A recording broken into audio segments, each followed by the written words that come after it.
بسم اللہ الرحمن الرحیم۔ اپنے دوست کے سنگ ہمیشہ نمک کی طرح رہو جو کھانے میں نظر نہیں آتا، لیکن اگر نہ ہو تو اس کی کمی بہت محسوس ہوتی ہے۔ جب کوئی تمہارا دل دکھائے تو ناراض مت ہو، کیونکہ قدرت کا نظام ہے، جس درخت کا پھل زیادہ میٹھا ہوتا ہے پتھر بھی اسی کو زیادہ لگتے ہیں۔ جب کسی کی خوشی میں یاد آئے تو سمجھو آپ اس سے محبت کرتے ہو، اور کوئی اگر غم میں یاد آئے تو سمجھو وہ تم سے محبت کرتا ہے۔ مولا علی سے کسی نے پوچھا کہ اگر اپنا کبھی بھول جائے تو کیا کریں؟ آپ نے فرمایا، اپنا کبھی بھولتا نہیں، اور جو کوئی بھول جاتا ہے وہ اپنا نہیں ہوتا۔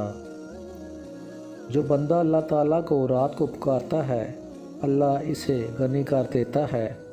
جو اللہ تعالیٰ کی اطاعت اختیار کرتا ہے، اللہ اسے برگزیدہ بندہ بنا دیتا ہے۔ جہاں عزت، سچائی اور خلوص نظر آئے وہاں دوستی کا ہاتھ بڑھاؤ، ورنہ تنہائی تمہارا بہترین دوست ہے۔ اگر تم کو کوئی اپنی ضرورت کے وقت یاد کرتا ہے تو پریشان مت ہو، بلکہ فخر کرو کہ اس کو اپنے اندھیروں میں تمہاری روشنی کی ضرورت محسوس ہوئی ہے۔ جس انسان کی جان نکل جائے تو وہ زندہ نہیں رہتا، اور جس انسان سے احساس نکل جائے تو وہ انسان نہیں رہتا۔ جو لوگ کسی کا برا نہیں چاہتے، اللہ تعالیٰ ان کو ایسی منزلیں عطا فرماتا ہے جو ان کے وہم و گمان میں نہیں ہوتی۔ اپنی جوانی کے دھوکے میں کبھی مت آنا، عن قریب وہ تم سے چھین لی جائے گی۔ اگر تم ہمیشہ خوشیوں میں زندگی گزارنا چاہتے ہو تو غم زدہ لوگوں کی کہانیاں سنا کرو، کبھی غم زدہ نہیں ہوگے۔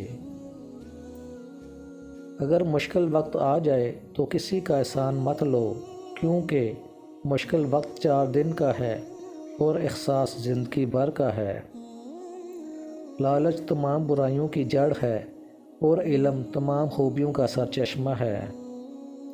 لوگوں سے اخلاق کے مطابق میل جول رکھو، لیکن اعمال میں ان سے الگ رہو۔